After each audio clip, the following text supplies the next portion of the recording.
numéro 4, en langage C++ objet, le polymorphisme.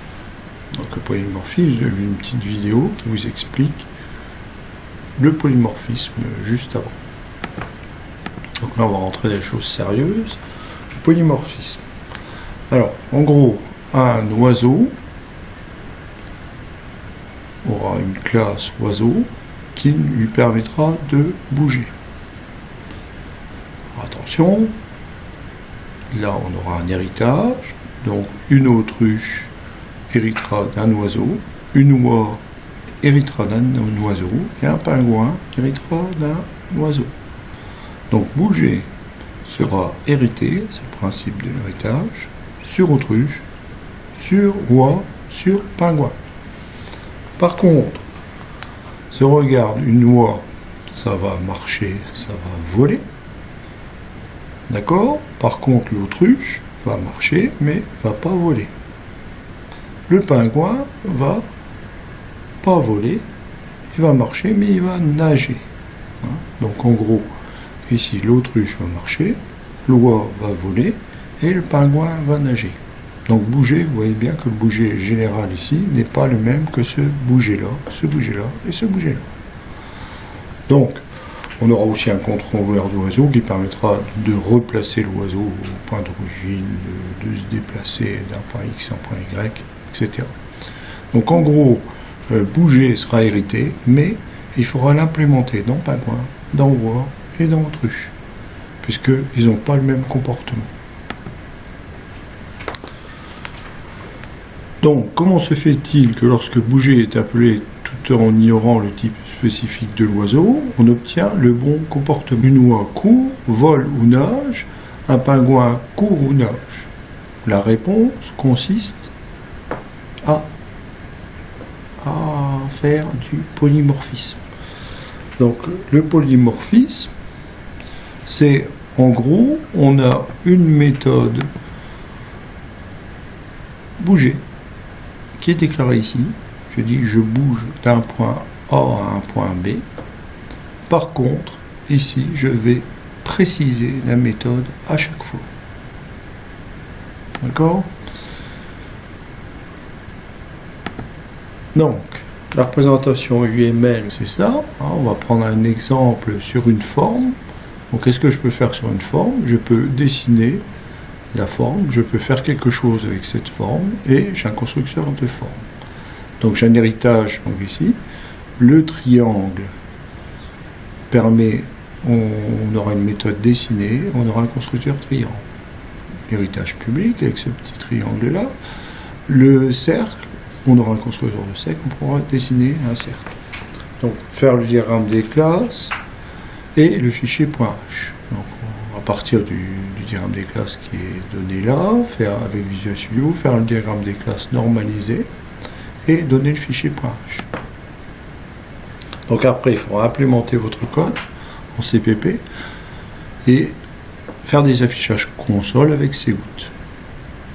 Pour une forme, méthode dessinée, je dessine une forme. Constructeur, je suis constructeur de forme. Pour un cercle, méthode dessinée, je dessine un cercle. Constructeur, je suis constructeur de cercle. Pour un triangle, dessiné, je dessine un triangle. Et constructeur, je suis constructeur de triangle.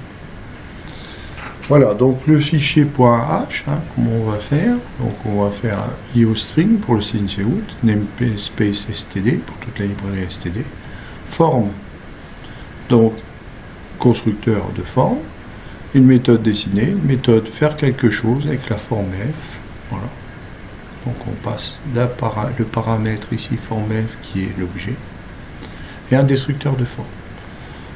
Donc la classe cercle hérite de forme, donc on a le 2 points ici, 2 points public forme, avec un constructeur de cercle, avec une méthode dessinée, avec un destructeur de cercle. Le triangle hérite aussi de forme, ce qu'on a vu juste avant. Donc un constructeur de triangle, une méthode dessinée et un destructeur de triangle. Donc alors pour l'implémentation, je vais inclure le fichier .h naturellement. Je vais faire un constructeur de forme, je suis constructeur de forme. Destructeur de forme, je suis destructeur de forme. une méthode dessinée, je dessine une forme. Faire quelque chose avec la forme, f.dessiner ici. Alors, je reprends ce f là, je le mets là. Ici, le constructeur de cercle, le constructeur de triangle, je dessine un triangle, destructeur de cercle, destructeur de triangle. Un main, donc j'inclus le fichier .h, j'inclus Conio, parce que j'ai le get.ch. Donc, je fais une nouvelle instance C de la classe cercle, je fais une nouvelle instance T de la classe triangle. Je fais C, faire quelque chose avec le cercle, T, faire quelque chose avec le triangle. Que se passe-t-il? Le code est-il polymorphe? Donc on va regarder avec Visual et on va constater que ça se passe pas bien. On va aussi arriver dans Visual. Donc j'ai mon fichier .h avec ma forme et mon cercle qui hérite de la forme.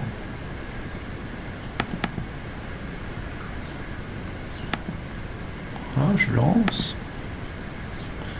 Donc, constructeur de forme, cercle, constructeur de forme, triangle.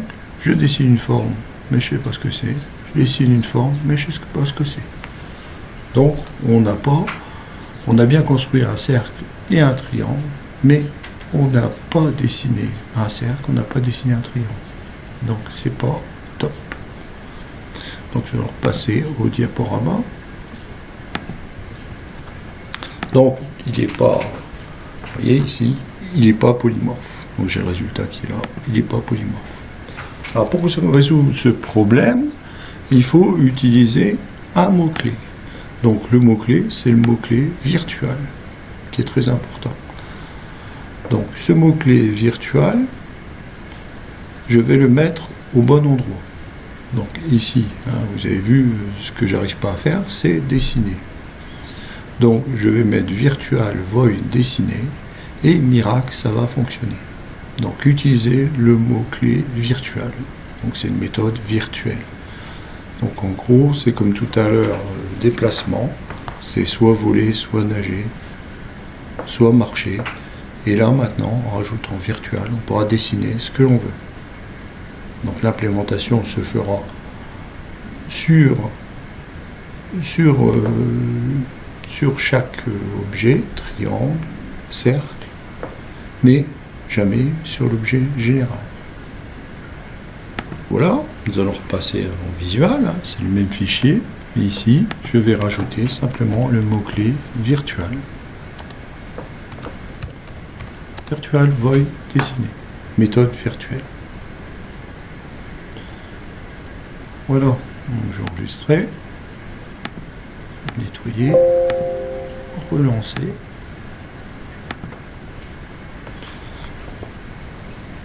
Et voilà, on voit que ça fonctionne toujours pas.